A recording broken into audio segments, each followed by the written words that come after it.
Hi guys! Welcome back to my channel. If you are into fashion, lifestyle, travel, and foods, please, you're in the right channel. Please don't forget to subscribe the button below.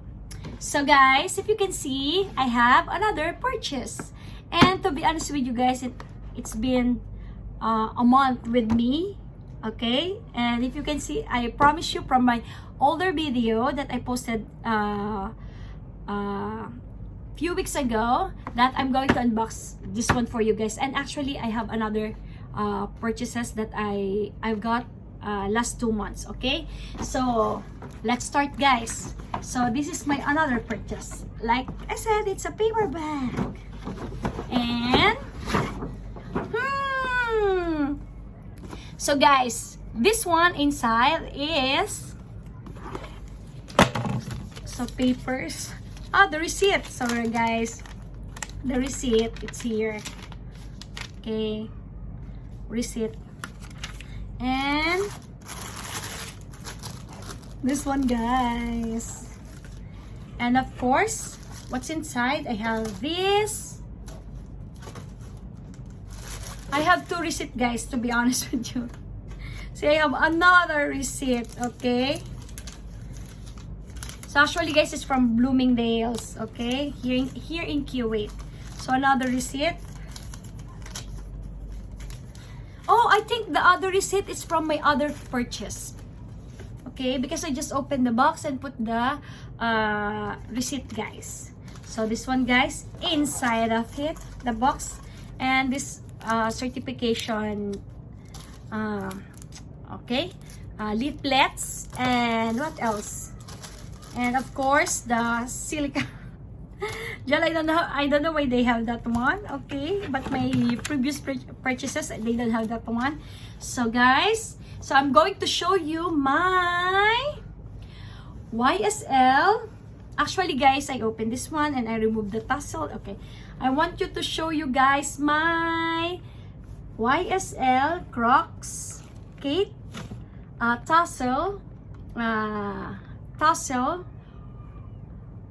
with chain wallet bag. Yan guys, see, this is purple or red color, and this is size, I forget guys because it's already few months ago when I got this one.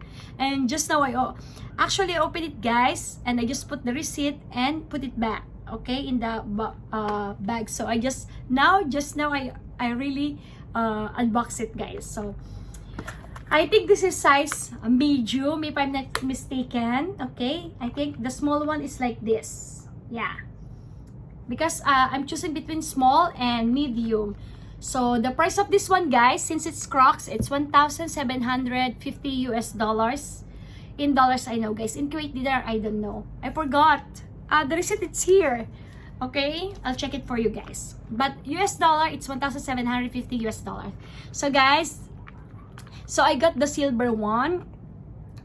Okay, I'm looking for gold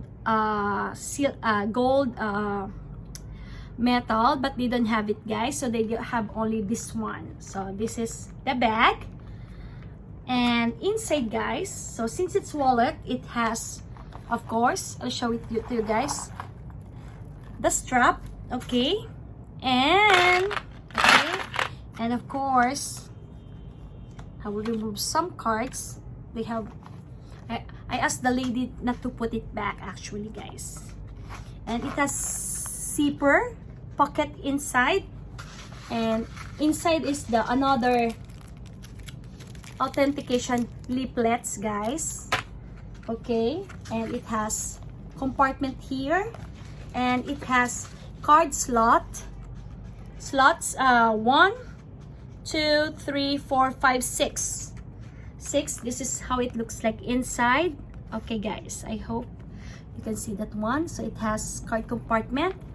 And for you guys who wants to buy the used one or second one, second hand, I will find for you the serial number or the code, where to find it.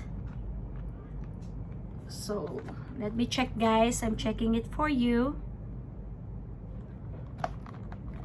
Okay. Oh my god. It's really tiny. But I'm sure it has a serial number somewhere. So what's written here is, wait. So in front, okay guys, for guidelines for those people who, just in case who's going to buy a used one or second hand. So this one, it has the logo like Saint Laurent Paris, and just below the lining, this one, the second one here, it's written here, and you can feel it, guys. It's written there, made in Italy. Okay, and I'll try to find for you guys where is the serial number or the authentication code. Where are you? And inside, guys, the lining inside, it's leather.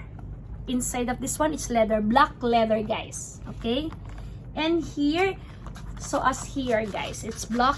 Okay, black leather. It's not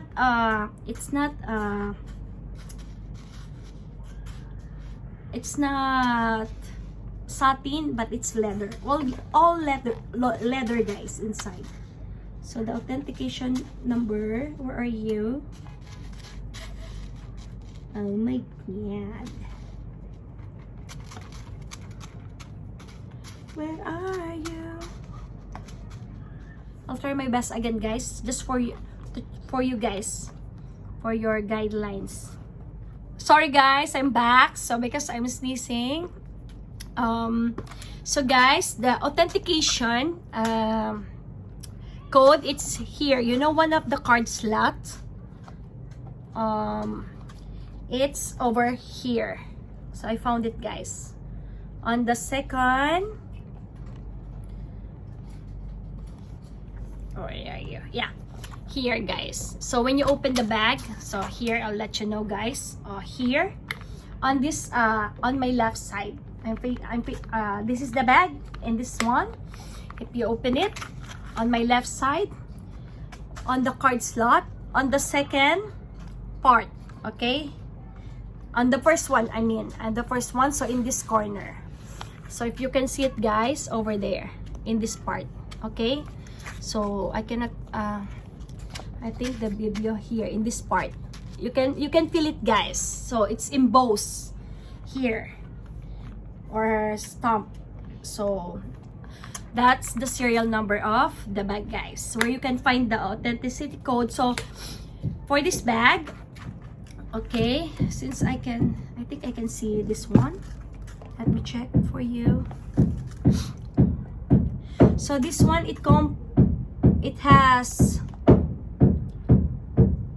I think, letter first, then 2, 4. In the end, it's like 4 numbers, and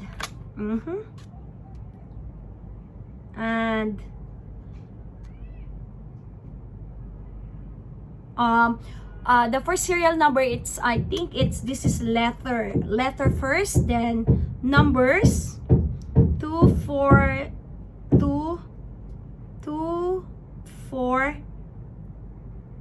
6, 8.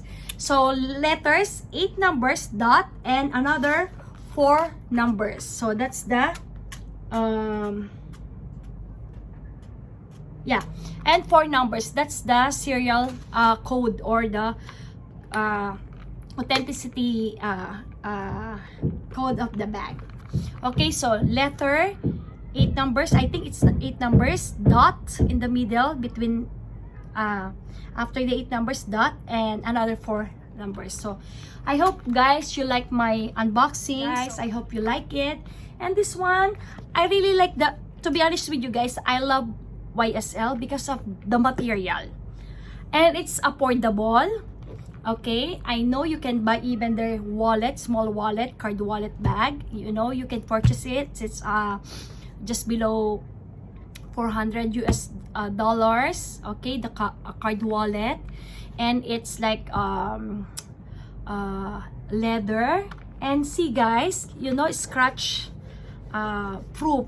That's why a lot of people, guys, even the other bloggers, they love YSL because of the durability of the bag, guys. And I have this is not only my YSL bag, so I'll give you the review of my other wallet bag. So this is like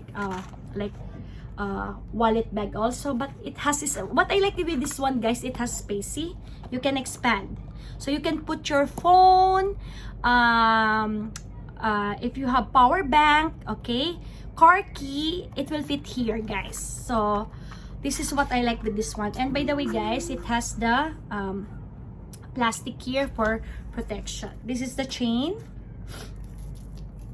so you're going to put it here like this. See, you can open.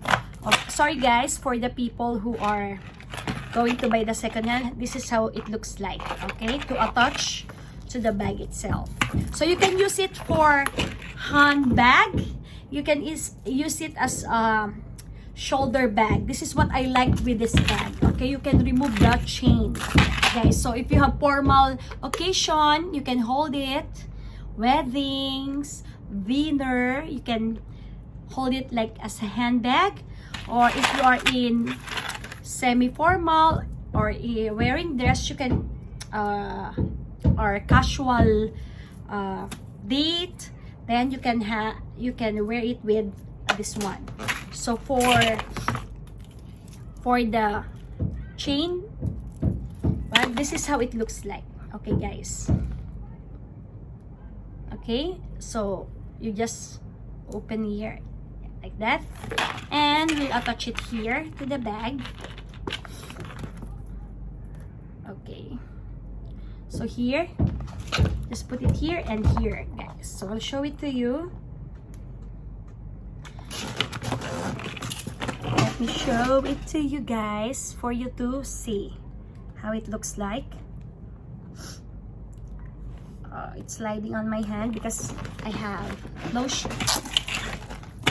The other one, I love you, babe. Dangeron. See, and it's really long, guys, okay. So I think you can just watch the other blogger how they shorten it, okay, and then I'll show you guys, since I'm in the bed, how it looks like on my hips. So this is how it looks like, guys. See, just enough on my hip area. So guys, like that, okay. So it will be below than just enough on my this one. So guys, I hope you really like